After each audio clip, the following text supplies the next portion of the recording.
Poesia concreta, nesse livro aqui, Poesia e Outras Perguntas. Foi publicado em 2011, né? Então, eu fiquei de fazer essa fala inicial. Quem é que está contando o tempo aí?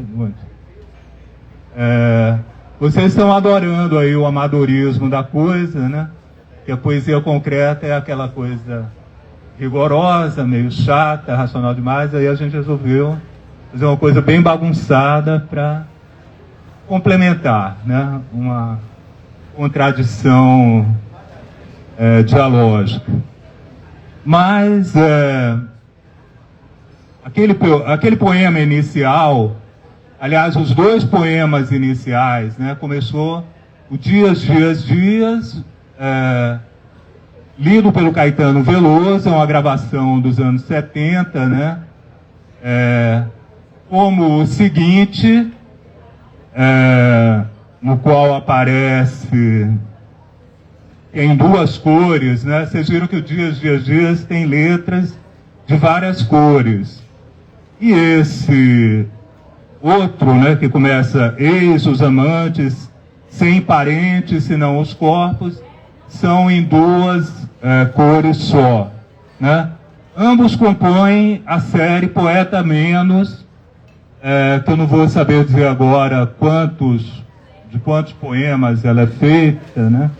Mas em torno de uns 8 poemas, talvez. É considerada a primeira série, né? O primeiro conjunto de poemas concretos escritos no Brasil. O Brasil foi protagonista, né? Ou melhor dizendo, poetas brasileiros foram protagonistas desse movimento a nível internacional, né? Embora, claro, tenha muitos antecedentes, você tem as vanguardas do início do século que fizeram muitas experimentações visuais, e você tem também, ao mesmo tempo, um suíço boliviano que trabalhava com o importante artista concreto Max Bill, suíço, e é o Eugen Göringer, né?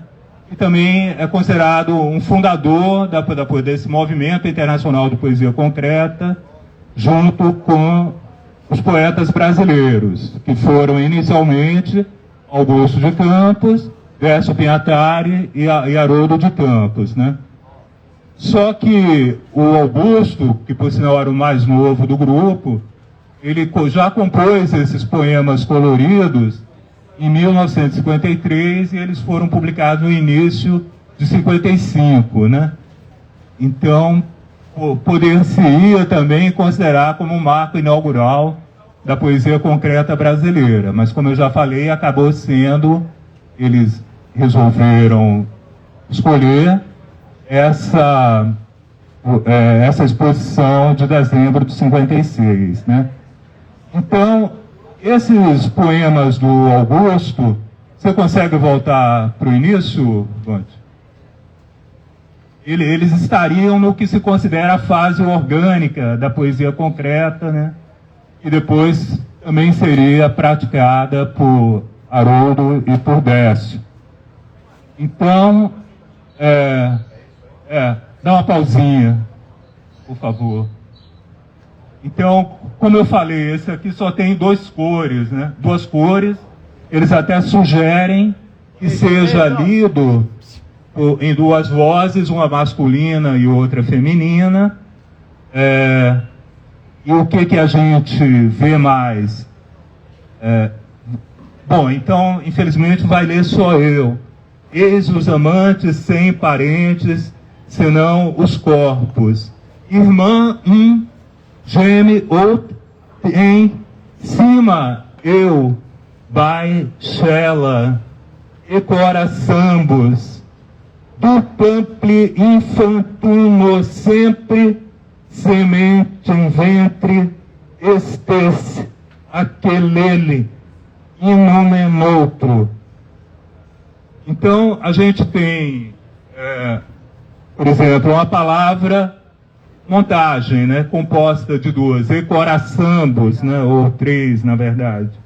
E coração e ambos, né?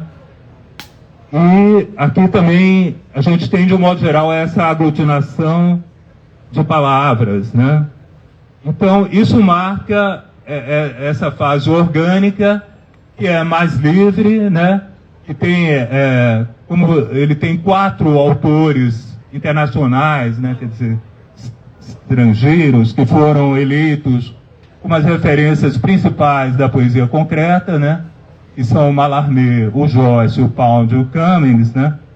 Então, aqui a gente tem essa palavra montagem, ou palavra ideograma que o Joyce vai praticar sistematicamente no seu último livro, que é o Finnegan's Wake.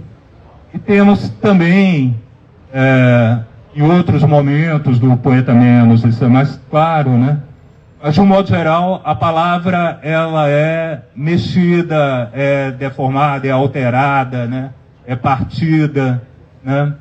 Isso tudo marca a fase orgânica, né?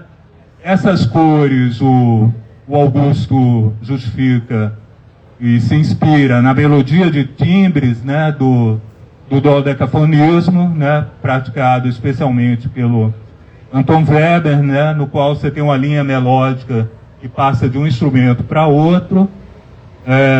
E aqui eu selecionei esse justamente porque ele já aponta para um geometrismo, né? E vai ser uma marca dessa fase que a gente pode chamar de ortodoxa, né?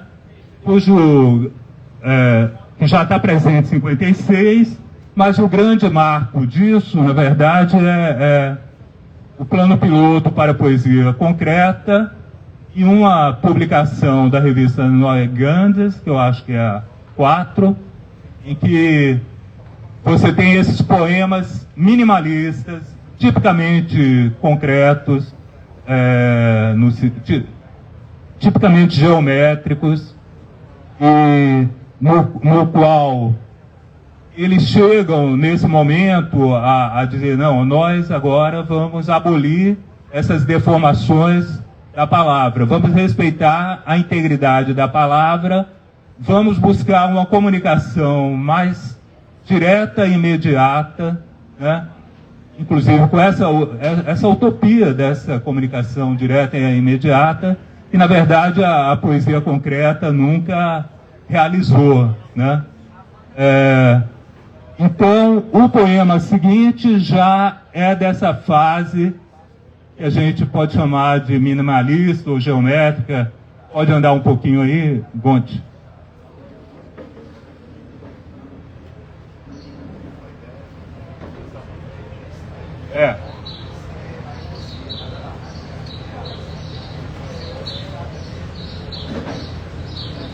Pode parar. Então, esse é um exemplo de um poema dessa fase geométrica, né? Muito conhecido, com a peculiaridade de ser um poema que tem uma dimensão política nítida, né? Beba Coca-Cola, babe cola, beba coca, babe Coca-Cola, caco, caco, cola, cloaca. Então, obviamente, partindo de um conhecidíssimo refrão publicitário, né? O Décio vai desconstruí-lo a partir do uso basicamente dos mesmos fonemas e letras, né? Então esse é um poema bem típico desse momento. O outro é o que vem em seguida.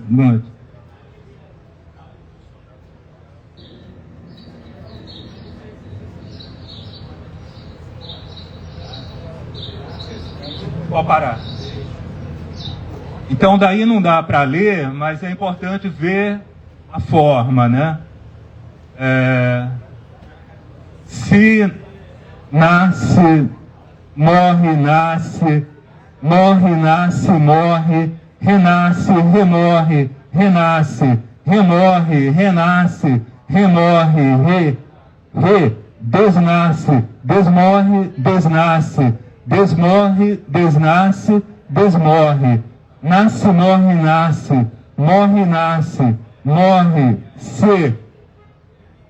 Então, o que a gente tem, beleza, o O que a gente tem aqui é um poema que é feito basicamente com 2 palavras e 2 prefixos, né, ou conjunção, se, e um prefixo re, na verdade, né, e com uma combinatória a partir desses elementos. E eu acho que ele realizou um belíssimo poema, eu acho um dos mais bonitos dessa poesia concreta, que a gente pode chamar de dura também, né? E com um sentido muito amplo, né? Falando sobre o nascimento, a morte e o renascimento de tudo, né? Se a gente quiser. E vocês veem, essa disposição é bem geométrica, né? Mas há uma linha básica de leitura que é a equivalente à da grande maioria dos poemas e da prosa também, da esquerda para a direita e de cima para baixo, né? É possível ler de outra maneira? Também é. Mas isso é que eu não falei, no Poeta Menos, você tem o quê? Em lugar de isso é o mais importante, na verdade. Em lugar de uma mera registro no papel do verso tradicional, linear, né? Aquele registro linear também, temporístico linear, como os concretos chegam a dizer, você vai ter o espaço como elemento da composição, né? No qual você vai ter várias possibilidades de leitura, né, que as próprias cores também vão reforçar, e ao mesmo tempo você tem aquela visão de conjunto, que é uma visão de um objeto plástico, né, de uma imagem, como está aí, que não quer dizer nada em particular, mas cujo rigor geométrico dá o tom, né, dá uma direcionamento, digamos assim, ao próprio conteúdo das palavras, né? O que a gente vai ter em seguida? Contigo. Mas já passou o tempo? Mas não está medindo? Não, mas não cheguei. Não, posso concluir depois.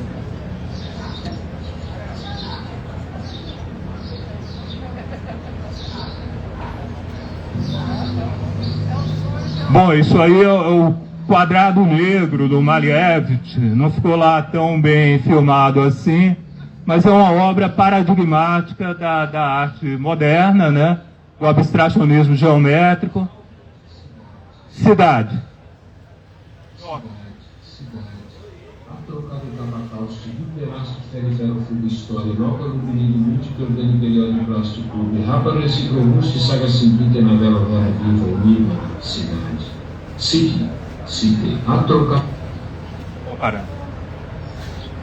Então, esse poema do Cidade, né?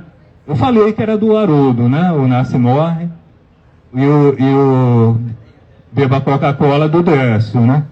Esse poema Cidade já é um momento posterior àquele da poesia concreta minimalista, né? Ele é minimalista por um lado, por outro é uma palavra desproporcional, né? Um palavrão de 150 letras, cujas várias radicais aqui formam uma palavra com o sufixo português cidade, né? Atrocidade, capacidade, causticidade, duplicidade, por aí vai. Depois, voracidade. E também funciona a leitura em inglês, com city. Todas essas combinações são válidas para o inglês e também para o francês, com cité. Então, antes disso, a gente teve um momento em que a poesia concreta pretendeu dar um salto participante, né? A gente poderia falar da relação da poesia concreta quando ela surge com o desenvolvimento industrial, né, de São Paulo, já adiantado, né, que foi o ambiente no qual aqueles poetas cresceram, com o desenvolvimentismo, que marca exatamente esse momento, né, cujo grande representante político é o JK, né, mas tinha, digamos, um propósito, um certo propósito de inserção na sociedade, de transformação da sociedade, mas o movimento vai buscar um salto participante, que reflete, obviamente, um outro momento do país, em que há uma efervescência social e política, né? Tanto na cidade quanto nos sindicatos urbanos e no movimento social de um modo geral.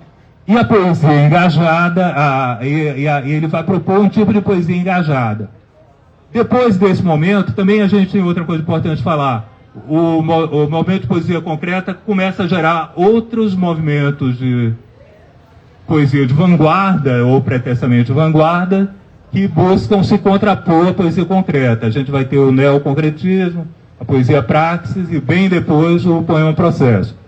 Mas o que há é que os próprios poetas concretos, eles abandonam aquelas propostas tão rigorosas de um poema geométrico, com respeito à integridade da palavra, embora eles sejam os grandes introdutores dessa palavra montagem ou portmanteau joyciana no Brasil, mas nesse momento a poesia concreta começa a seguir os mais diversos caminhos, né? Inclusive cada um dos seus componentes vai levar suas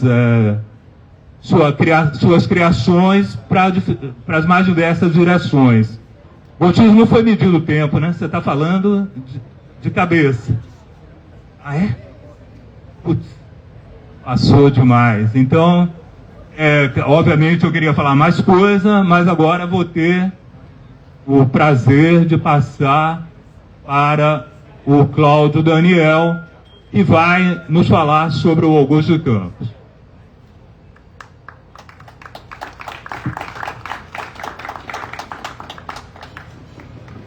Boa noite a todos e a todas. Neste ano, nós comemoramos os 70 anos da Mostra Nacional, né, de Arte Concreta, no Museu de Arte Moderna de São Paulo. E por uma estranha sincronicidade, ou acaso objetivo, também nesse ano será publicado o meu livro Revisão de Augusto de Campos. Que, aliás, a gráfica prometeu entregar na segunda-feira. Vamos ver se ela cumpre a palavra. Esse livro vai sair pela editora Cobalto.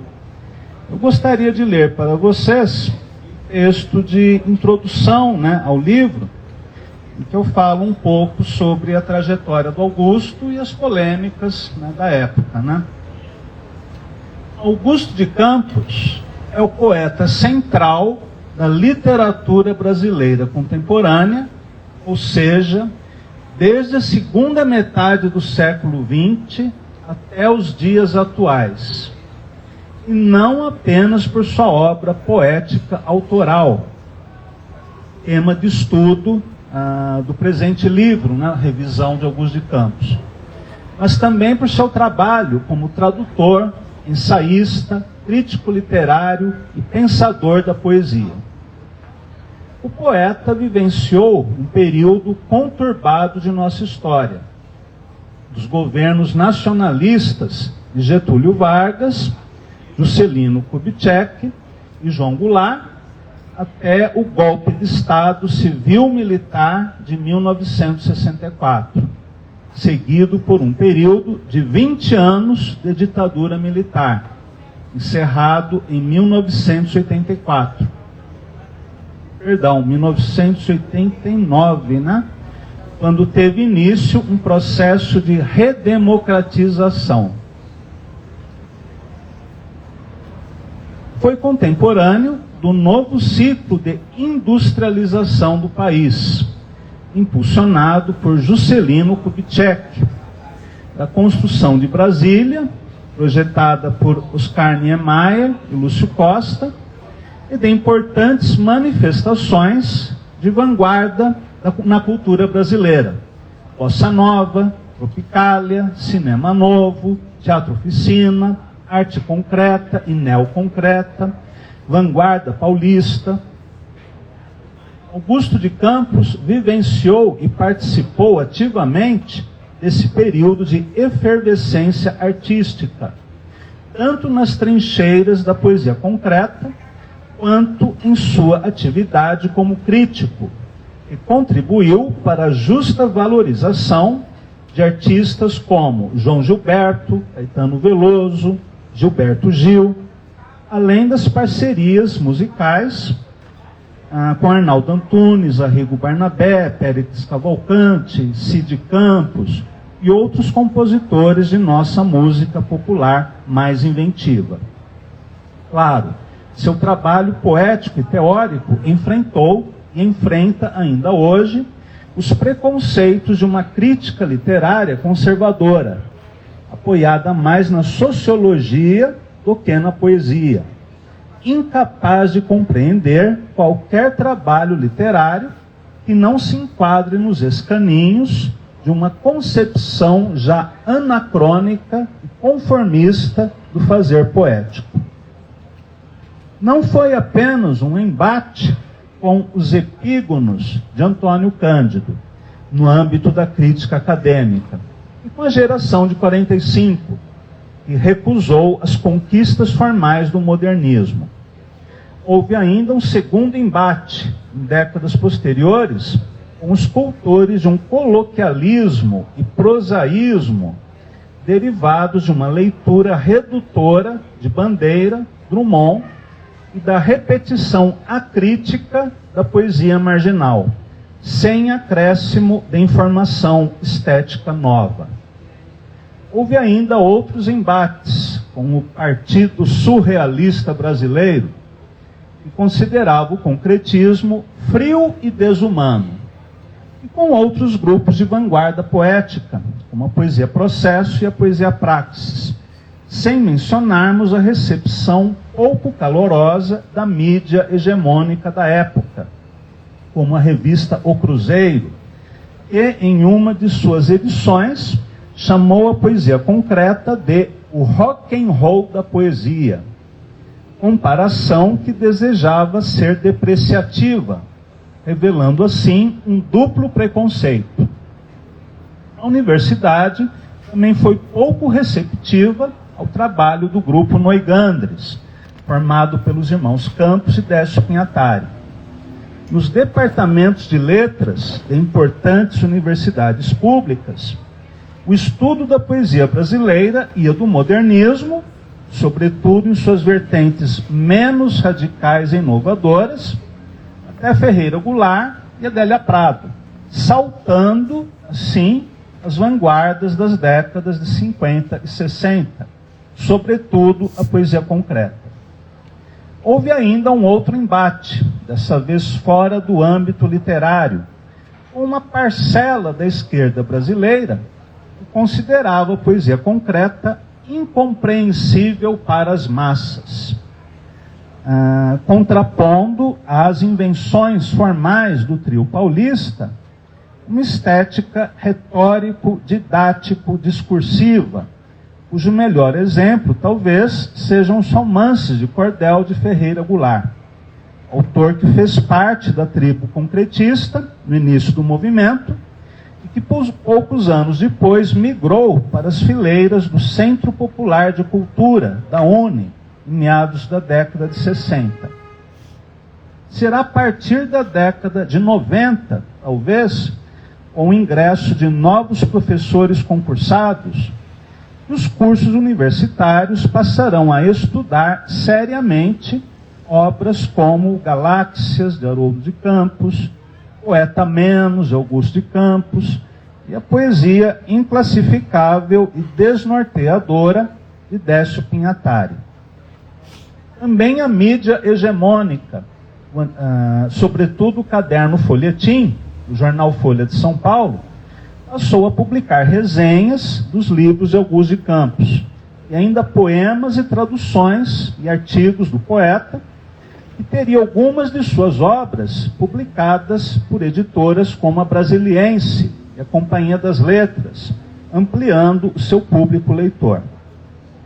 Hoje, a importância da contribuição crítica e criativa de Augusto de Campos em nossa história literária é indiscutível. Mas, apesar disso, poucos estudos foram publicados sobre o poeta, destacando-se o livro Sobre Augusto de Campos, organizado por Flora Susequinde e Júlio Castagnon, publicado em 2004 pela editora Sete Letras, além de trabalhos de mestrado e doutorado que não foram publicados no formato livro. Essa reduzida fortuna crítica deve-se, sem dúvida, à dificuldade da leitura e interpretação da poesia do autor paulista, ainda hoje provocadora, inventiva, radical, difícil de ler, sobretudo quando não são usadas as lentes apropriadas, aquelas da teoria literária mais avançada, como a desenvolvida por Humberto Eco em seu livro Obra Aberta. A dificuldade acontece, sobretudo, porque esta é uma poesia que nasce como literatura e se desdobra para além da literatura. No início, por seu diálogo com as artes visuais, Caixa Preta, Poemóbilis, por exemplo, desenvolvidos em parceria com Júlio Plaza. Poemas objeto que escapam ao conceito tradicional de livro. Com a música, como acontece no CD Poesia é Risco, criado por Augusto, em parceria com o músico Cid Campos, e depois com as tecnologias eletrônicas, como os poemas interativos, criados para serem acessados via computador no ciberespaço. Ezra Pound dizia que a poesia estava mais próxima da música e da pintura do que da literatura. O autor de Viva Vaia radicalizou esse conceito, trazendo a poesia para a era digital. Como explicar que Polidor Escapo, Poeta Menos ou Ex-Poemas são poesia para leitores ou críticos que ainda insistem na ideia de que poesia é sentimento? Ou seja, lirismo discursivo em linguagem coloquial, sem preocupação estética ou estrutural. Ou ainda, como explicar a tese da superação do verso tradicional pela unidade verbo-voco-visual a quem ainda não assimilou sequer as conquistas formais de Oswald de Andrade, Raul Bopp e João Cabral de Melo Neto. A obra de Augusto de Campos é desafiadora e necessita de uma análise crítica que esteja situada também no campo da vanguarda, para que os conceitos e métodos de avaliação estejam em sintonia com as obras estudadas. Olhos novos para o novo.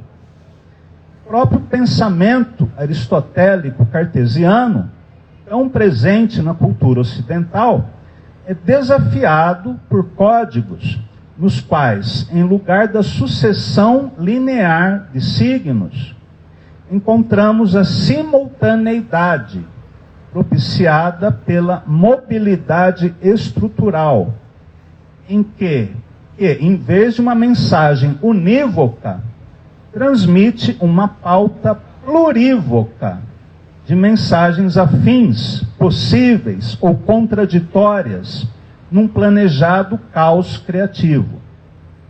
A lição do lance de dados de Mallarmé foi aprofundada por Augusto de Campos, não apenas em sua sintaxe espacial, geometria textual, mas também em seu aspecto logopaico, como máquina de produzir desordem, para citarmos uma frase de Anna Hatterley, a expoente da poesia experimental portuguesa. Está acabando. Claro, há evidentes diferenças entre a poética dos dois autores. Em Anna Hatterley, há um grau maior de abstração e indefinição, e uma desejada releitura do barroco visual português, em contraste com uma preocupação maior do poeta paulista com a clareza. Mas ambos convergem na construção de uma outra lógica, menos linear que labiríntica, cujo símbolo geométrico não pode ser a espiral. Perdão, não pode ser a linha, mas a espiral. Uma lógica quântica, talvez, recordando que o conceito, em física, se aplica a partículas que podem se comportar simultaneamente como matéria e energia, além de conseguirem estar em dois espaços ao mesmo tempo, contrariando a mecânica newtoniana. A internet e a computação gráfica abriram um novo campo de possibilidades para a poesia, em que quase tudo é possível ao poeta, tendo como único limite a sua própria imaginação. Augusto de Campos é um poeta central em nossa literatura, não apenas pelo conjunto de sua obra realizada até aqui, mas ainda por ser o ponto de partida para futuras experiências das novas gerações. A impossibilidade de uma leitura única, linear, e o convite à inteligência do leitor para que explore um labirinto de intermináveis trajetos possíveis, é talvez o legado mais inovador da poesia de Augusto de Campos, um poeta para o futuro. Obrigado.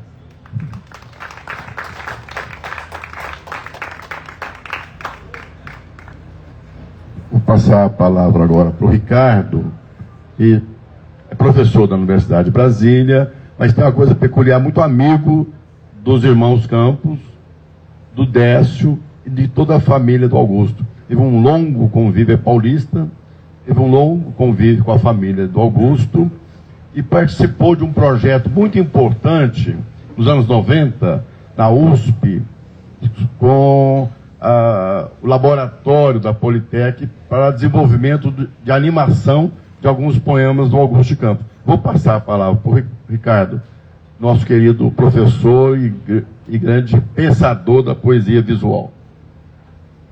Obrigado. Boa noite.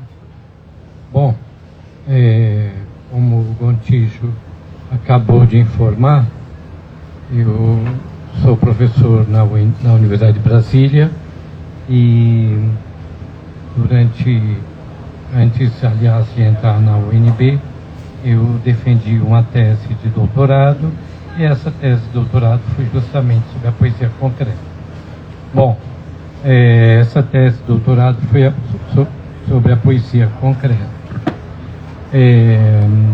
Naqueles anos 90, eu convidei o Augusto de Campos para participar de um projeto de poesia visual da Escola Politécnica da Universidade de São Paulo. E o Augusto aceitou. Depois ele convidou também o Haroldo, eu convidei o Décio, o saudoso Décio Pinhatari, né? Saudoso Haroldo de Campos, e também o saudoso Júlio Plaza, que era professor da ECA USP, já tinha inclusive se associado com Augusto em várias propostas poéticas. Então eu convidei o Augusto inicialmente, depois todo esse grupo, dos quais falei o nome agora, nós começamos a nos reunir para elaborar poemas em uma superestação gráfica que a Escola Politécnica havia comprado. Não era uma coisa isolada, porque a superestação gráfica estava sendo também utilizada para fazer tratamentos de imagens, né, do Hospital das Clínicas, a parte de medicina, e também pela Faculdade de Arquitetura da USP. Também estava utilizando o mesmo material dessa superestação. Então, como eles aceitaram, nós começamos então a nos reunir isoladamente, eu, o Augusto e os técnicos, depois o Haroldo, o Décio, o Arnaldo Antunes e o Júlio Plaza, até conseguirmos terminar o projeto que se chamou então Poesia Visual, Vídeo, Poesia, que depois redundou em minha tese de doutorado, da qual também já falei. Então foi um momento muito interessante, porque cada poeta tinha um determinado projeto de acordo com a sua poesia, de acordo com a sua vivência poética, e também com a expectativa de trabalhar num projeto cujo resultado seria um vídeo e um CD. E realmente conseguimos desenvolver o projeto até o final, e também continuamos fazendo reuniões, apresentações. O Augusto, o Arnaldo Antunes apresentaram aqui na UNB, na Faculdade de Filosofia, Ciências e Letras da Universidade de São Paulo, onde eu fiz a defesa desse trabalho. Também estão lá arquivados uma série de documentos e vídeos que registraram esses momentos que trabalhamos na Escola Politécnica. Bom, como já fui alertado do tempo, tem mais algum? Então, eu fico muito contente de poder falar aqui, primeiro, sobre poetas que são importantíssimos para a cultura brasileira, para a poesia brasileira, ou seja, justamente no momento em que a poesia, o mundo todo, depois que saiu do surrealismo, parece que foi o surrealismo uma poesia, uma poética contagiante, que chegou inclusive ao Brasil. Se pegar o poema, aliás, o livro de poesia, e onde está o poema o Automobilista Insone, do João Cabral de Melo Neto, ali vai ser possível perceber também momentos da poética surrealista. Isso porque, como eu disse, a poesia surrealista ela nasce na França, na Europa, e depois se espalha para o mundo todo. E em Vicente Huidobro, poeta chileno, que o Augusto de Campos traduziu, mas não só em Vicente Huidobro, mas Oliveira Girondo, na Argentina, e em vários outros países da América, e como eu disse, no Brasil também, o surrealismo, teve uma grande força enquanto movimento poético. E a poesia concreta, ela vem justamente para propor uma poesia, digamos assim, mais cerebral,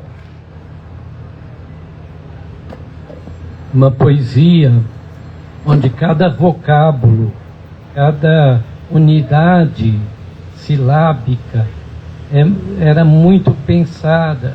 E se você começa a analisar, você vai ver que é uma poesia extremamente justa nos versos, nas palavras nos vocábulos e em todo o poema, ou seja, ela tem um ajuste que é um ajuste de vogal, seja curta, seja breve ou consoante. São todas, assim poderíamos dizer, matematicamente pensadas numa poética que, claro, tem o seu início lá no grande poeta francês, que foi Stéphane Mallarmé. E o Mallarmé já tinha essa ambição de fazer um poema, um livro, ou seja, ele já tinha essa, via isso como uma possibilidade, uma visão de que um poema e um livro seriam a unidade semântica e quantitativa ideal para a poesia do futuro, uma poesia de um vocábulo. A poesia concreta, principalmente as experiências do Augusto de Campos, em muitos momentos chegou perto dessa ambição malarmaica, mas isso não significa que seja uma frustração, muito pelo contrário. Na verdade, o tipo de poesia que o poeta brasileiro Augusto de Campos trabalha, e esse jogo de vocábulos e de consoantes e de vogais que está chegando perto, e talvez ele ou um próximo poeta afinado a esse tipo de poesia possa tornar real o grande sonho de Mallarmé, que seria um vocábulo, um verso, um poema. Bom, eu, como disse, conheci o Haroldo de Campos, com o qual conversei muitíssimas vezes e ficava abismado. Na verdade, era enfeitiçante a conversa com o Haroldo, porque ele tinha uma erudição, um conhecimento da literatura brasileira e mundial, e também era admirado por grandes poetas do mundo.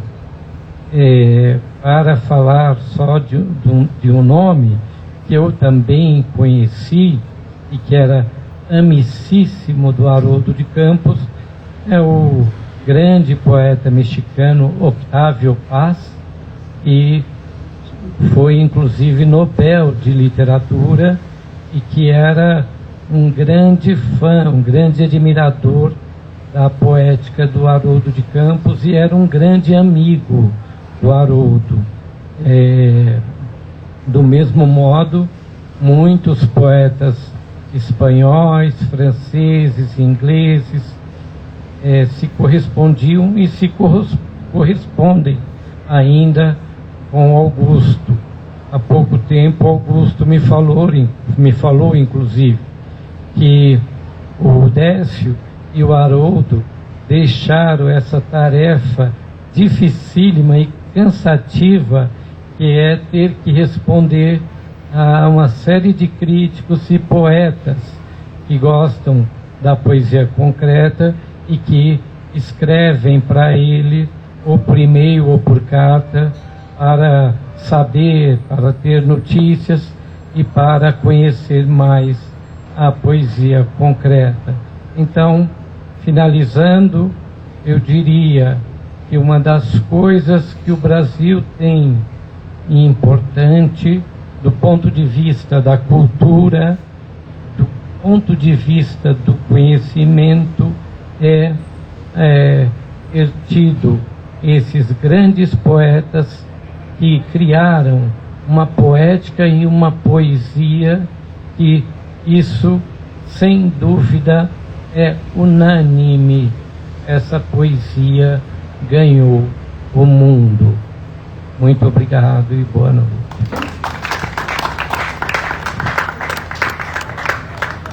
Boa noite.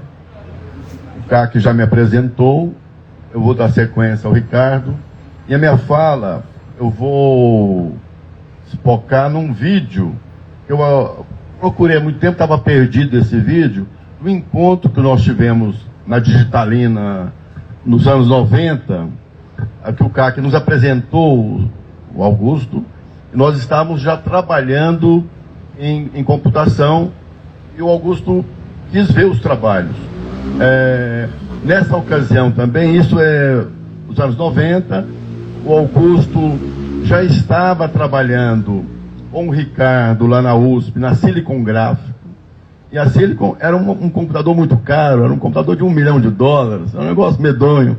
E nós estávamos fazendo as experiências com os computadores domésticos, que estavam entrando no mercado. Eu vou mostrar um pedacinho desse vídeo, para o encontro, e o quanto o Augusto ficou assustado, porque ele falou, poxa, eu estou lá fazendo com o Ricardo, lá na Silicon Graphics, e vocês com esses pequenos computadores, fazendo coisas muito parecidas com aquelas experiências, considerando aquela época.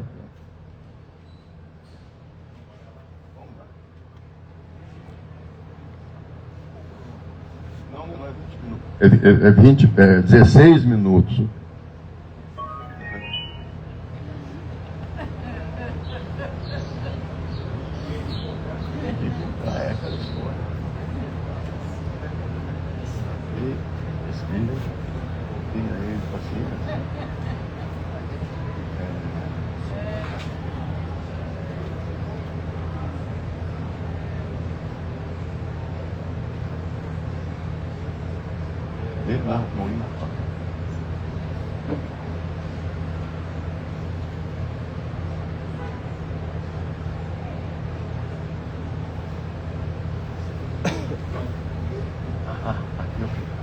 É isso aí.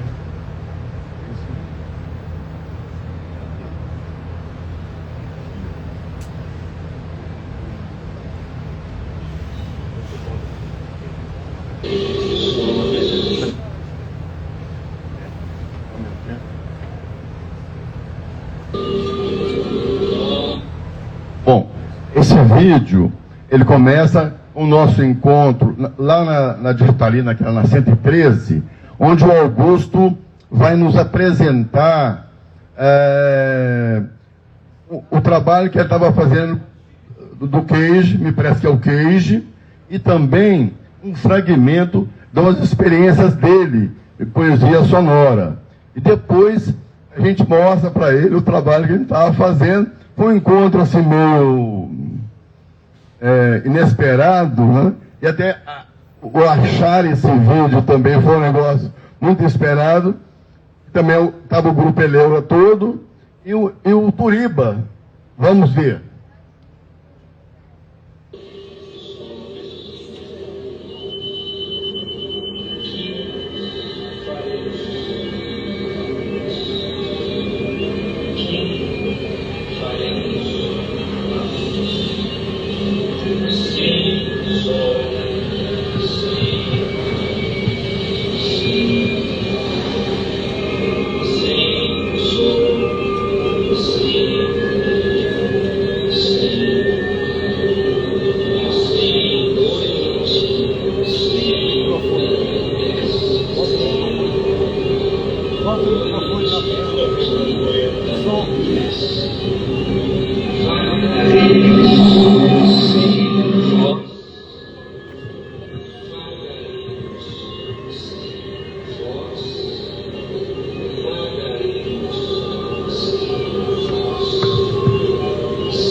e solidário em seu laboratório, sem sol ou sal. E esta é a categoria oficial do VAR, aqui, como é justo, se esbate, assim que se mate o Augusto.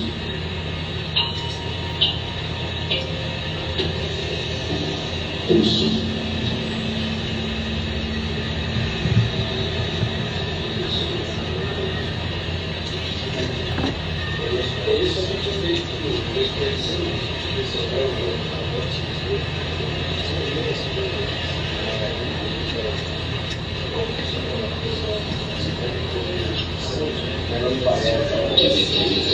sobre as telhas velhas gravar etanol, em vez de colorias entre ouvidas apenas, entrevês entre vídeos, entrevista nas antenas.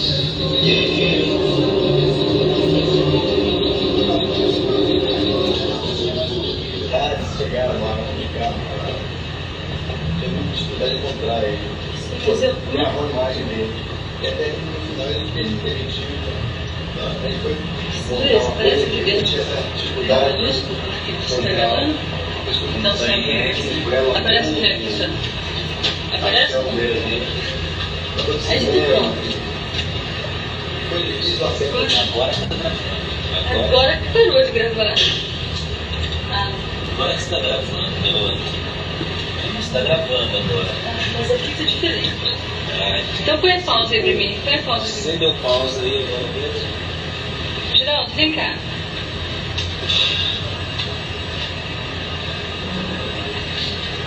Está gravando.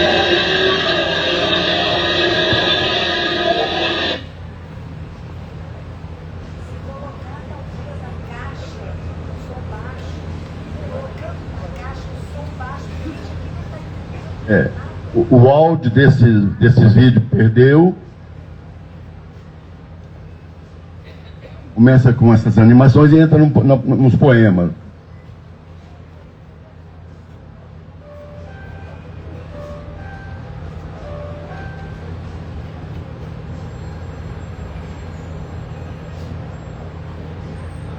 Isso é anos 90.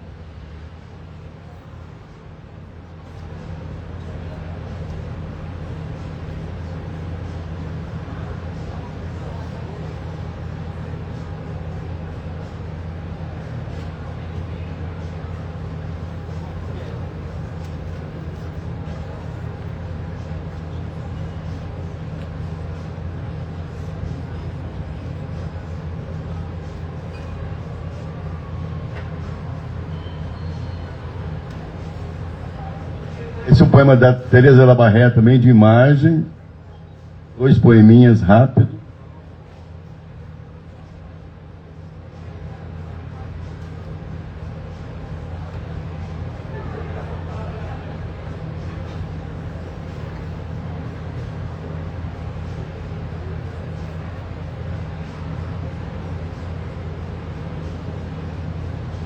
Caso você é falsa a teia que a técnica tece. Por exetaiva, por este mal, por este fel, dê-me um jardim para o meu fim. Era isso, mais ou menos. Esse é o Pulsado, Augusto. Tradução dele, que ele gostou demais desse dia, que ele estava fazendo isso lá no Silicon Graph.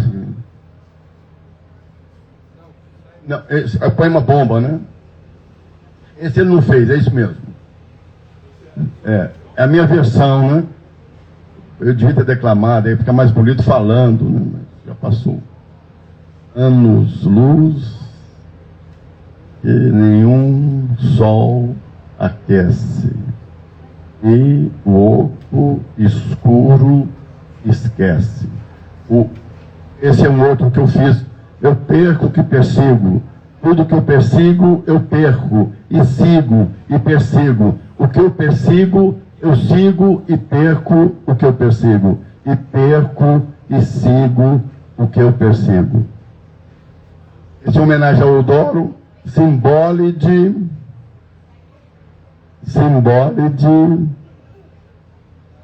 Diabólide,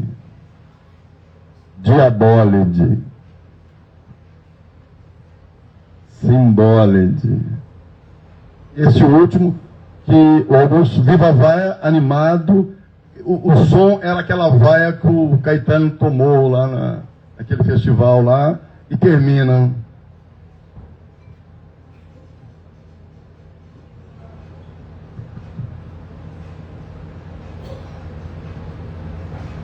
É importante aquela, não sei por que o vídeo perdeu o som, né? Era aquela vaia do Caetano, que era muito, tem um discurso muito bacana, e ele vai evoluindo numa sequência de... depois... Exato. É só ressaltando, né? E termina naquela vaia medonha, e aí nós vamos parar, porque já tá bom, né?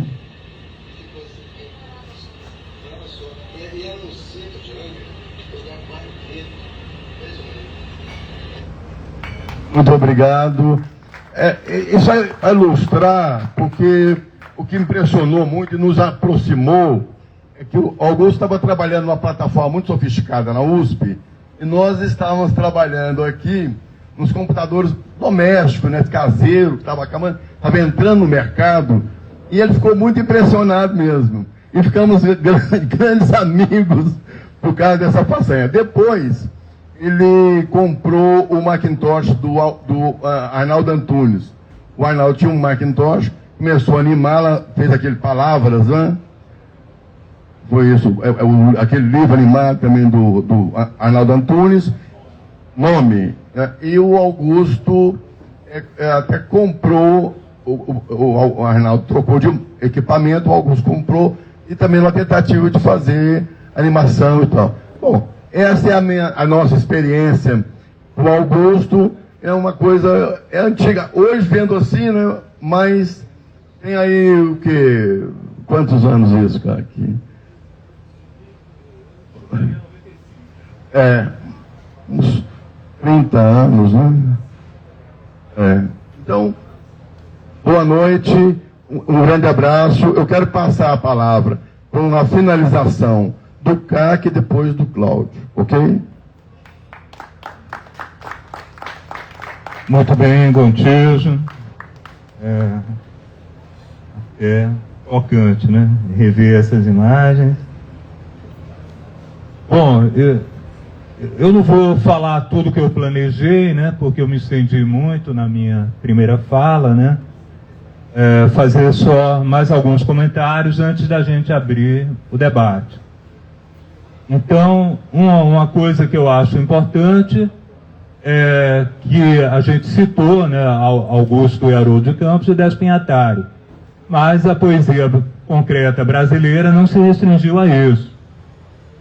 Logo no início, o Ronaldo de Azeredo, né, que por coincidência, né, digamos, era cunhado do Augusto, né, ou se tornou logo depois, ele adere ao movimento, faz alguns daqueles poemas concretos mais marcantes, exemplo do Velocidade, né? Depois o Zelino Grunewald, né, que era também do Rio de Janeiro, um cara também com uma formação muito sólida, muito impressionante, né, tradutor de Mallarmé e de Pound, né, entre outros. Ele também se torna um grande expoente, né, desde aquela fase geométrica, depois se afasta um pouco. E temos também um fenômeno curioso, né, que eu procurei no meu vídeo dar um exemplo, aquele uivô, que vai subindo, o uivô, que é uma experiência caligráfica, né, que não tem nada a ver com aquela rigidez geométrica, né? Inclusive... Não, peraí, não vou fazer esse desvio agora. Então, o Edgar Braga era bem mais velho, era um contemporâneo do Oswald, foi até o médico obstetra, né, que participou do parto dos filhos de Oswald de Andrade, né, incluindo o da Pagu, eu acredito, né, falta só confirmar, e os filhos de Augusto de Campos também. E ele, durante muito tempo, era um poeta com a produção esparsa, né, de uma feição Parnaso, simbolista e tal. Então, ele, já bem idoso, né, isso aí, a partir dos anos 60, ele começa a fazer essas experiências caligráficas incríveis que vão, por exemplo, influenciar o Arnaldo Antunes, né, na parte da produção dele, e que é um vamos dizer, uma das belas realizações da poesia concreta, assim como Pedro Xisto, né? O Edgar, um alagoano que cresceu em São Paulo, ou cresceu, não sei, viu a grande maior parte da vida em São Paulo. Pedro Xisto, um pernambucano que se tornou diplomata e tem alguns poemas concretos, também antológicos, né? E uma ampla produção, né, de haikais também, e de poemas visuais, assim, muito impressionante. Então é para a gente mostrar que o movimento de poesia concreta, ou pelo menos a poesia, o grupo de poesia concreta, e uma poesia muito vinculada àqueles postulados, né, que estão ali no plano piloto, embora não necessariamente seguindo-os rigorosamente ou completamente, faz parte desse movimento. E aí a gente tem esse fenômeno que eu já, sobre o qual eu já mencionei, que é o surgimento de outros movimentos de vanguarda, em boa parte influenciados pela poesia concreta, que também merecem ser estudados, né? E aí a gente tem, como eu falei, eu queria mexer com o Life do Décio, que eu acho um poema importantíssimo, e até relacioná-lo com aquele Quadrado Negro do Malevich, né, que era uma coisa meio totêmica para o Malevich, que ele achava que era a base, toda a pintura estava ali, como se fosse um grau zero ali da pintura, inclusive está lá no túmulo dele, esse quadrado negro, né, não sei, enfim, foi colocado pelo menos na época na hora da morte. E então o Life é um poema também que começa só com um risco, né, preto na página branca, que depois a gente vai descobrir que é um componente da palavra life, né? Então esse risco vai se desdobrando e até chegar à palavra life inteiro. Então eu tenho um estudo, quer dizer, eu analiso esse poema, que eu tenho um longo estudo sobre o Décio, e falando essa ideia do quase signo, né, onde quase tudo pode estar contido, que é uma espécie de proto-signo também, e vai se desdobrando, né, até chegar ao código verbal, né, e tem toda uma discussão sobre a linguagem icônica e a linguagem simbólica, né, em termos de semiótica. Mas o Décio, ele vai ter uma produção muito surpreendente, como o Cláudio se referiu no texto dele. Vem organismo, né? Vem Mallarmé Vietcong, né? Mallarmé Vietcong é como se fosse uma despedida dele da poesia, é como ele pega o poema o Lance de Dado Mallarmé e faz uma leitura iconoclástica tremendamente rica, né? Um tanto é uma homenagem paródica, né? Que é como se fosse um gesto terrorista também. Isso já é a minha leitura, mas ele coloca num livro chamado Exercício Findo. Então, depois de várias invenções muito surpreendentes, né, o Décio passa a ter uma prática poética mais esporádica, né, menos sistemática, se interessa muito pela semiótica, depois pela prosa. O Haroldo, ele vai manter um diálogo mais próximo com a tradição, vai retornar ao verso, né? Mais um verso envenenado, vamos dizer, que tem um olhar concreto, que tem essa poética da concretude, né? Que é uma preocupação central dele, mesmo que o termo poesia concreta não seja assim tão próprio. E o Augusto realmente é aquele que se mantém mais fiel e coerente com aqueles postulados que configuraram a poesia concreta ortodoxa, né, vamos dizer. Só que ele vai estar extremamente aberto para incorporar outros meios, né, tecnológicos que vão surgindo e desdobrar aqueles postulados iniciais também em várias direções, né? Sempre, de algum modo, claro, com algumas exceções, a gente pode dizer. Mas ele se mantém, realmente, a gente pode dizer que ele se mantém um poeta concreto, até seu último livro, né? Que foi do ano passado, cujo nome agora me escapa, Os Poemas, né? E ele abre também, e ele também é um explorador. Vimos que havia outros, ou pelo menos um outro, nosso camarada Gontijo, que também estava explorando a poesia digital, né? Claro que não eram os únicos, é uma brincadeira, né? Mas o Gontijo estava aqui também indo nessa direção, também sob a inspiração e instigação da poesia concreta, né? E é uma coisa muito atual, que a gente pode discutir até que ponto ela realmente é o horizonte que se abre, é o caminho que se põe para quem quer fazer uma poesia que a gente pode até chamar de concreta, mas eu prefiro pensar como um desdobramento da poesia concreta atual, né, e muito, vamos dizer, coerente com ela. Se isso é quer dizer, então tem a discussão se isso é a maneira de fazer uma poesia de vanguarda hoje, ou se há outras maneiras, se a vanguarda ainda faz sentido a gente pensar as coisas em termos de vanguarda, né, que implica a ideia de uma evolução, né, mesmo que com rupturas, ou a vanguarda em si, ela sempre se propõe a ser uma ruptura, né? E, então, acho que tem muitas questões ricas aí para a gente explorarem, né, para explorar, e eu paro por aqui. Valeu!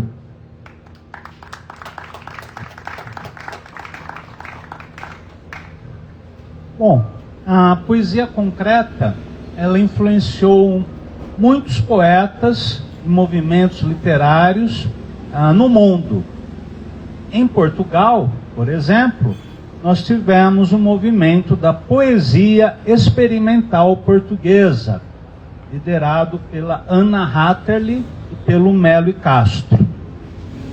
Vou ler um texto bem breve, em um artigo que eu publiquei na revista Poieses, da Universidade Federal Fluminense, eu escrevi: O Escritor, de Anna Hatterley, é um livro sem palavras, formado por linhas, formas gráficas, cores, letras, números, dispostos numa ordem geométrica caótica, no espaço em branco da página, contrariando hábitos rotineiros de leitura. Dizer que este livro é um romance é um gesto transgressivo da autora, uma vez que a obra escapa a qualquer definição de texto literário, questionando inclusive o conceito de literatura, já que o seu texto é puramente visual. A impossibilidade de leitura linear deste livro estranho convida a inteligência do leitor a perder-se em seus intermináveis trajetos possíveis, numa aventura entre o risco e o cálculo, planejado pela autora, que busca uma relação de cumplicidade criativa com o leitor. É evidente que neste labirinto destituído de centro, que não oferece as regras de um programa para facilitar a sua decifração, toda tentativa de leitura é uma temeridade, ou, mais exatamente, uma das quase infinitas possibilidades de construção do sentido. Acrescentar mais uma é apenas cumprir o desígnio da própria obra, que rejeita certezas estáveis. Seu território é o da instabilidade criadora, e nisso reside o seu encanto. Claro, há evidentes diferenças entre a poética de Augusto de Campos e de Anna Hatherley. Em Anna Hatherley há um grau maior de abstração, indefinição e uma desejada releitura do barroco visual português, em contraste com uma preocupação maior do poeta paulista com a clareza, mesmo no interior de uma selva selvagem de signos sobrepostos.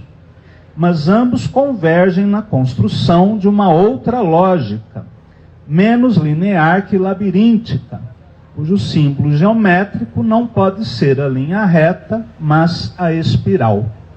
Obrigado. Bom, eu acho que agora nós vamos passar a palavra para os nossos querido público. Maria Maia, eu vou pedir um microfone para você.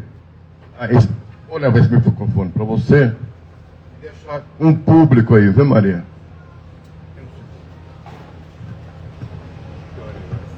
Boa noite a todos. Que alegria ser recebida aqui na Digitalina com esse importante debate sobre esse movimento que já tem 70 anos e ainda se discute se ele continua sendo vanguarda, né, para os poetas atuais. E aí eu gostaria de lembrar aqui que eu estava mostrando para Noélia e para Malu um poema de Simas de Rhodes que chama O Ovo, que é um poema onde ele fala sobre a construção poética. Esse ovo é o ovo canoro, né, que produz a poesia, no qual ele faz uma construção completamente dentro do jogo que propõe Augusto de Campos, Décio Pignatari e Haroldo de Campos, porque ele desenha um ovo escrevendo e descrevendo a construção da poesia de um pé no meio, em 10 pés, e vai reduzindo de novo até um pé. Então, como dizia o Eclesiastes, que o grande Haroldo de Campos traduziu, né, nada de novo sob o sol. Mesmo a vanguarda tem que se pegar na tradição. E dentro da questão da tradição, eu coloco a questão da tradução que, principalmente, Augusto e Haroldo fizeram, porque a minha geração, a nossa geração, foi muito imantada e alimentada justamente pelas traduções que Augusto de Campos e Haroldo fizeram da tradição poética universal. De Confúcio, né, Homero, né, enfim, o livro Anticrítico, ele traz a Emily Dickinson, que é uma das primeiras modernistas, a poeta norte-americana, né, Ezra Pound, que ele faz a tradução no ABC da literatura, né, trazendo a paideuma paudiana. Então, eu acho muito estimulante a gente discutir poesia, né, com pessoas que estudaram e que se influenciaram e etc. por essa importante vertente da poesia brasileira e universal. E num momento tão dramático, né, a inteligência artificial chegou, né? Só um lembrete. Quando o Augusto fez 92, Maria, eu correspondo com ele por e-mail, aos 92 anos, já está o chat GPT, eu pedi ao chat que fizesse um poema para o mestre Augusto de Campos. Até coloquei lá no grupo do Eleu, né? O chat fez um poema, aquele poema horrível, né? Depois eu pedi que repetisse, mas eu peguei toda a história e mandei para o Augusto. Aí nós ficamos rindo, né? Mas isso é uma bobagem, esse negócio não vai dar em nada e tal. E a coisa foi evoluindo. É sério, a inteligência artificial não é uma coisa banal, é profundo, o envolvimento tecnológico, com todos os segmentos do conhecimento, do planejamento, a mudança de paradigma da humanidade. Mas o que ficou da minha conversa com o Augusto, eu disse a ele, poeta, só os poetas podem nos salvar diante desse instrumento medonho, que é a inteligência artificial. Só a poesia pode resistir a essa coisa pavorosa, né? Só os poetas, mas ninguém tem força para enfrentar essa tecnologia. Desculpa a fala aí, vamos passar para outra pessoa.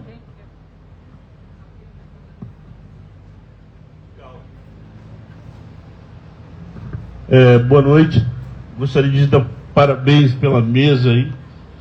Eu gostaria de perguntar, não é bem uma pergunta, Cláudio. Hoje nós, aqui em Brasília, nós, como você percebeu, nós ganhamos uma página inteira, né, sobre o livro em homenagem ao Haroldo de Campos, mas até pouco tempo a poesia era uma coisa assim, era inacessível nesse jornal. E isso graças ao José Carlos Vieira, que é poeta, e ele vem naquela linhagem do Reinaldo Jardim, no Caderno B. Ele adora o que está saindo nas vanguardas, muito atento também o que está saindo na periferia, no hip hop. Então tudo isso é graças ao Zé Carlos, né? Só que antes, nesse jornal, ninguém publicava um poeta de Brasília, eles só publicavam aquele cânone mais medíocre, né? E quando o Haroldo morreu, em agosto de 2003, um jornalista, professor universitário, eu prefiro nem falar o nome para não estragar a nossa noite, ele comentou que a única contribuição do Haroldo seria na tradução. E aí eu fiquei puto, mandei um texto, né, falando, ele só era possível fazer essa tradução pelo grande poeta que ele era, pelo trabalho dele no cinema, no teatro, na crítica, nos ensaios, a relação dele com grandes, com Humberto Eco. Então, eles não publicaram, né? Eu queria só que você fizesse um comentário sobre, você concorda que a única contribuição do Haroldo seria meramente a tradução? Bom, eu acredito que nós vivemos numa época em que a inteligência brasileira está em crise. Quando há pessoas que bebem detergente, que abraçam caminhão em movimento, que colocam o celular em cima da cabeça para chamar alienígenas. Eu acho que é um sério problema, né, nacional, cognitivo, e vai ser matéria de estudo para sociólogos no futuro, né, e psiquiatras também. Agora, no campo intelectual, né, desde sempre, né, por isso que na minha fala eu enfatizei muito a recepção crítica de Augusto de Campos, que se estende a Décio, Haroldo. Sempre houve e há uma forte resistência a qualquer tipo de inovação. Daí que quando Haroldo publica alguma coisa como Galáxias, ou quando Augusto publica algo como os pós-poemas, é evidente que os críticos conservadores vão torcer o nariz, né? Vão olhar assim de soslaio e vão rejeitar isso, porque foge da sua casinha, né? Foge do seu escaninho. Então há uma cultura muito burocrática ainda na universidade, né, nos círculos literários, há muito conservadorismo. O nosso papel, né, continua sendo o de desafinar o coro dos contentes. E viva Haroldo! Viva Haroldo! Viva!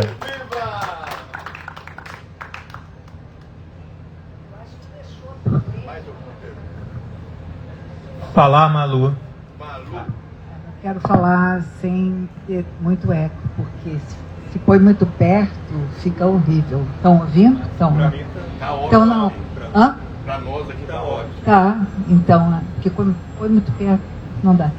Não, eu estou pensando aqui que parece que não se mencionou muito toda a influência que teve a estética concreta, pós-concreta, neoconcreta, na propaganda, na arquitetura literatura, na linguagem do cinema. Isso tudo ficou muito forte, fortemente marcado, né? Pela geometrismo, aquelas colocações, né? E agora eu estou me lembrando uma coisa que também é um pouco herança, não deixa de ser.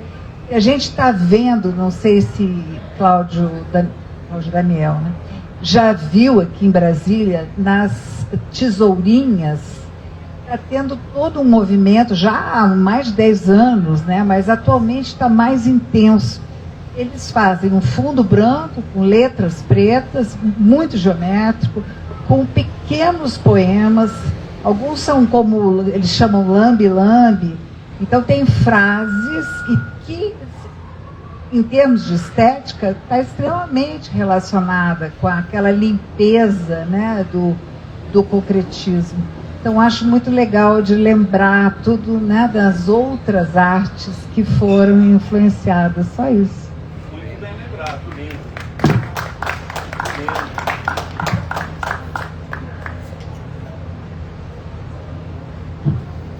Bom, enquanto a gente aguarda aí fazer mais uma rodada de perguntas depois, né?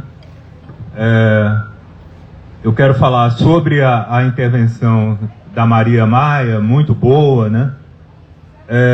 É bem legal lembrar dessas realizações poéticas que foram precursoras da poesia concreta, né? O que não é legal é o que foi feito também na época, dizer, não, isso aí não é novidade nenhuma. Já havia na Grécia, né? Inclusive aqui na Teoria da Poesia Concreta, né? Que é o livro que reúne os textos dessa época, o plano piloto, etc. Tem um artigo que é o Ovo Novo no Velho, né? Então, há uma série de diferenças, né? Que a gente pode apontar. Por exemplo, de qualquer modo, o ovo de Símias de Rhodes, né, era uma frase linear, difícil falar em verso, né, porque começa bem pequenininho e tal, que vai se desenvolvendo e ganha aquele formato de ovo, né.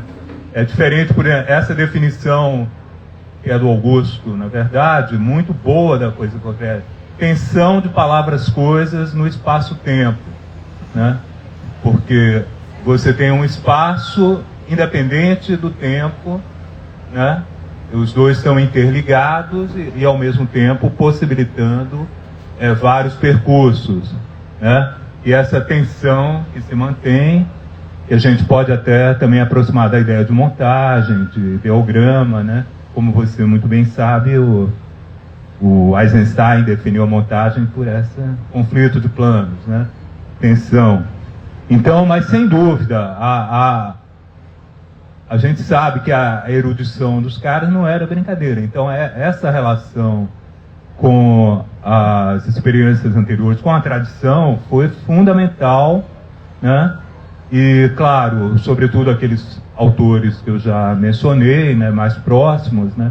Mas eles também estavam conscientes dessa ampla experimentação da poesia barroca com a visualidade, que o Cláudio se tornou um especialista, né? Estudou no seu doutorado, né, Cláudio? E, então, o importante é ver que há coisa nova, sim, né? Há uma coisa nova surgindo que dialoga com o passado, né? O exemplo da Malu sobre essas intervenções desse pessoal aí, cujo nome agora não lembro também, né? Mas realmente tem umas coisas bem legais, né? Tem até lá em casa que eu ganhei, coloquei numa estante. Atenção, isso pode ser um poema, né? Ao mesmo tempo tem uma descontração que a gente pode aproximar da poesia marginal, né? Uma frase direta e simples, né? Mas envenenada e tal, né? Quer dizer, eu trago a questão da poesia marginal, né? Porque ela foi tão importante aqui em Brasília, né? Quando me perguntaram, e ainda né? E quando me perguntaram lá para o nosso lançamento, né, dessa coletânea do Haroldo, eu falei, não, realmente Brasília não cumpriu esse, digamos, um possível prognóstico, enfim, uma vocação para a poesia concreta, né? Considerando que havia uma afinidade, né? Na verdade, entre a criação de Brasília e o surgimento da poesia concreta, né? Houve uma convergência, não só cronológica, né? Mas envolvendo afinidades estéticas e tal. Então, claro, a poesia marginal aqui em Brasília foi algo que pegou muito mais e de alguma modo marcou muito a nossa cultura. Mas a gente tem também pessoas como nós, né? Eu, Gontijo, Cauim, que estamos aqui, que e vários e outros, né, que estão aqui presentes. Sim, eu estou falando de um vínculo mais antigo até, que tem até uma formação basicamente feita com um poema concreto. A Maria Maia também tem isso, né? Como ela se referiu, com todo esse, não só com o Pai Delma, que foi aquela seleção mais restrita do início, né? Mas todos esses autores que eles foram trazendo para cá e traduzindo brilhantemente, eu acho que são os maiores tradutores que a língua portuguesa já teve de poesia. Não sei se o Cláudio concorda comigo. Abrindo exceção para o Décio Pinhatari, porque eu acho que aquela tradução que ele faz do Fauno é algo inacreditável, né? Ele traduz 3 versões, cada uma mais maravilhosa que a outra, de um mesmo poema, né? E as dispõe assim, uma debaixo da outra. Mas, além disso, é interessante ver que a poesia marginal, embora antípoda do poema concreto, teve um diálogo. O Nicolas tem um livro, que eu não sei se é SQS, F413 talvez, que tem umas brincadeiras visuais sistemáticas, né? Bom, enfim, ele tem esse livro. O Turiba, já bem depois, fez o Luminares, né? É um livro também de poesia visual. O Luiz Martins tem a Brasilinhas, né? Que é um livro bem legal também. E o Renato Matos tem os Palindrimas. Você roubou a minha palavra. E a gente tem aqui o Renato Matos, cujas palindrimas são uma coisa impressionante, porque ele faz um livro só com palíndromes, né? Dando-se algumas liberdadezinhas ali interpretativas, né? E que rimam também, né? E que esse livro o Augusto ficou de cara quando conheceu, ficou assim impressionado, né? Então é interessante ver esse diálogo de contrários, né? Muito rico também. E quem mais vai falar? Tem alguém para perguntar, por favor, ou comentar? Renato quer falar lá. Renato.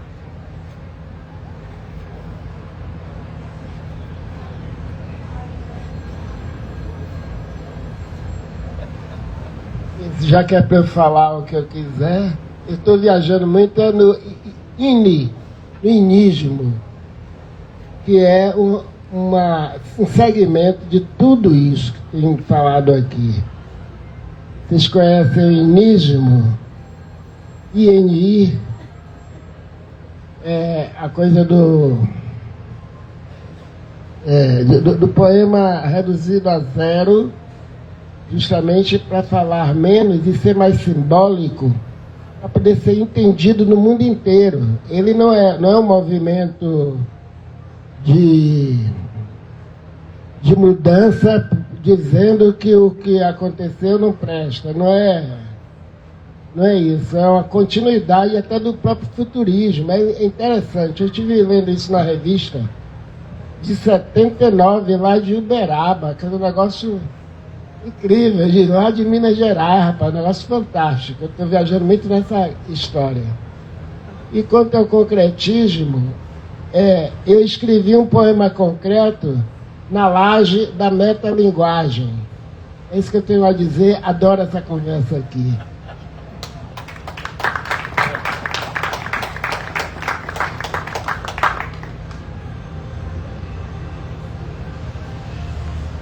Zé Roberto.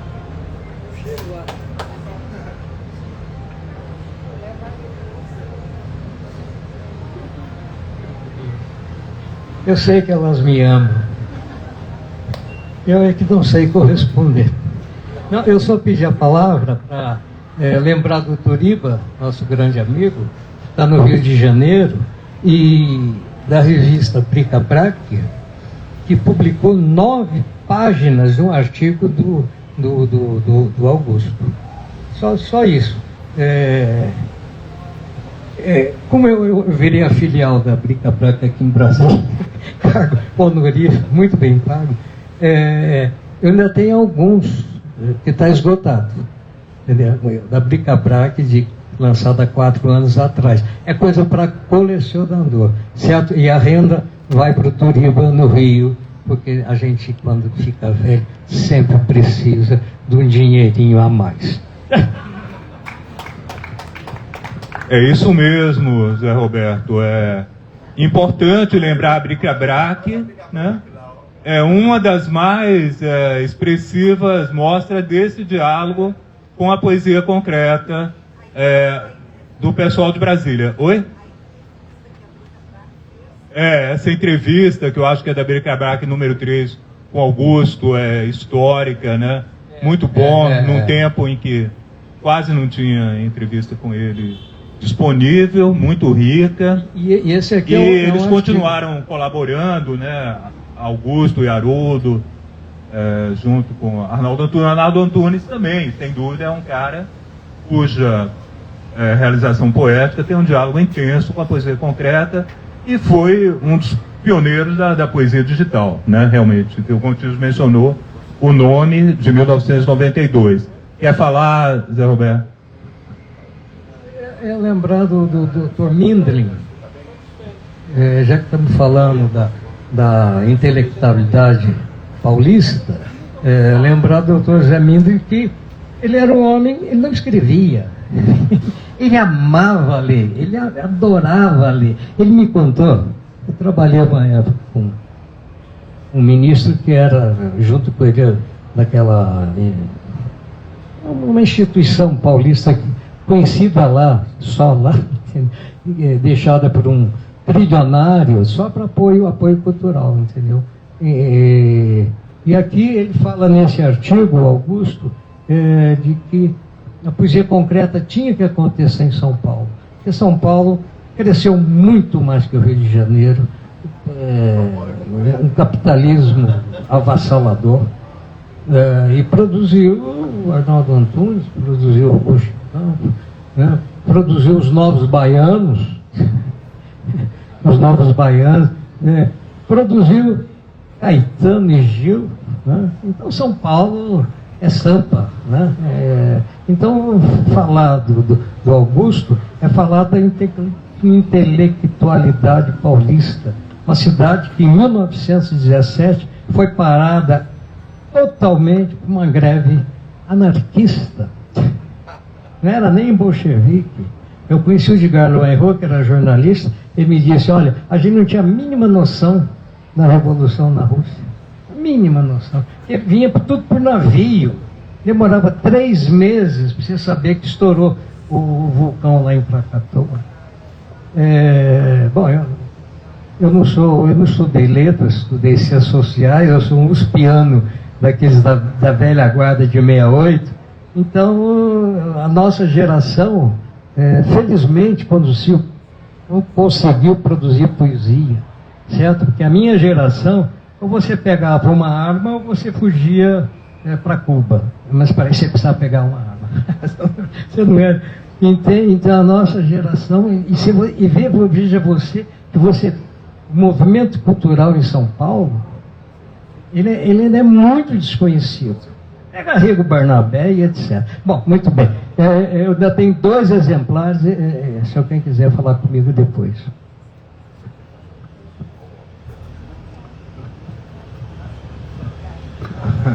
Não, eu estou só querendo lembrar, não é nada demais, mas eu acho que é legal lembrar.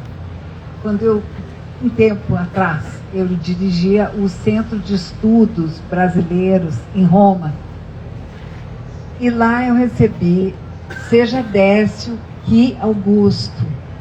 E fizemos uma mostra de poesia concreta na galeria. da embaixada, na Piazza Navona.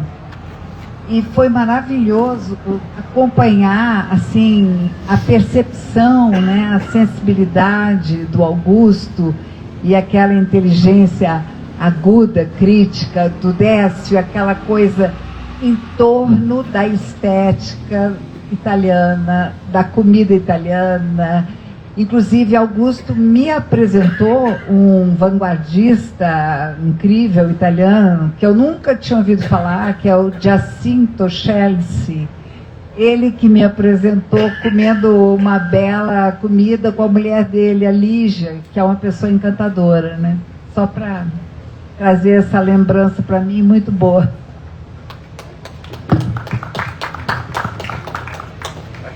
Bom, passar os últimos perguntadores da noite, comentadores. Você, Gabi. É você, Rafa? Acabei de falar. Aqui, ó. Então, Armando.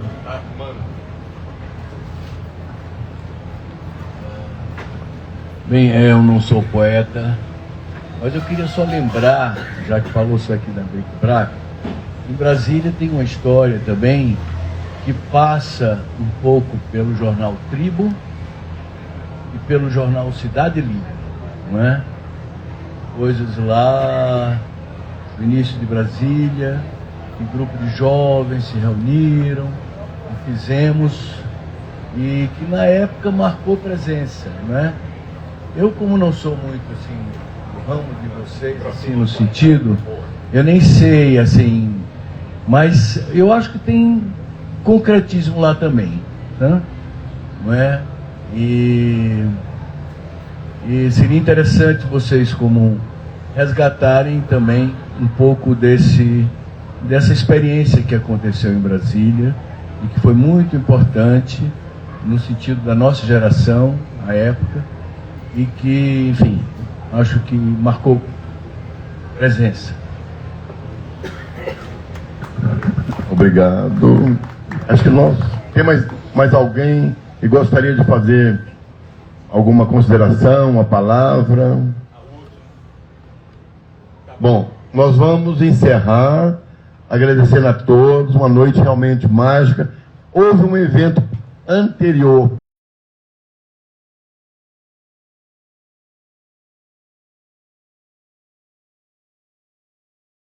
que terminou junto com uma coisa, começou com a outra, mas tudo a ver, né? Aqui é um espaço de poesia, política, discussão, porque nós estamos vivendo num país um momento crucial, né?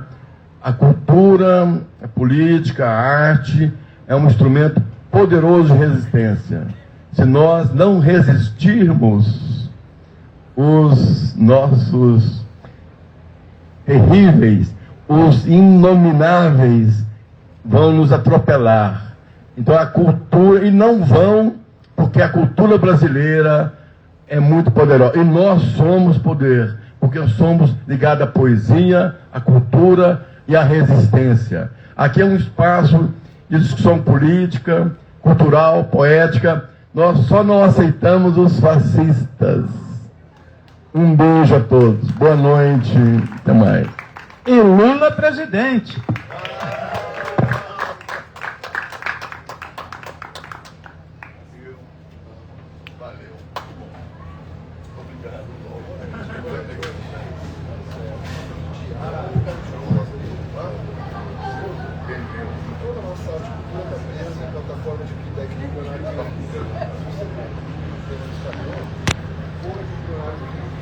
E muito obrigado, para terminar, a presença de vocês, né? Foi excelente a noite, esse diálogo. Sem vocês não teria graça, né? Terminou, né? Brigadão a todos e a todas. Fechou? Opa!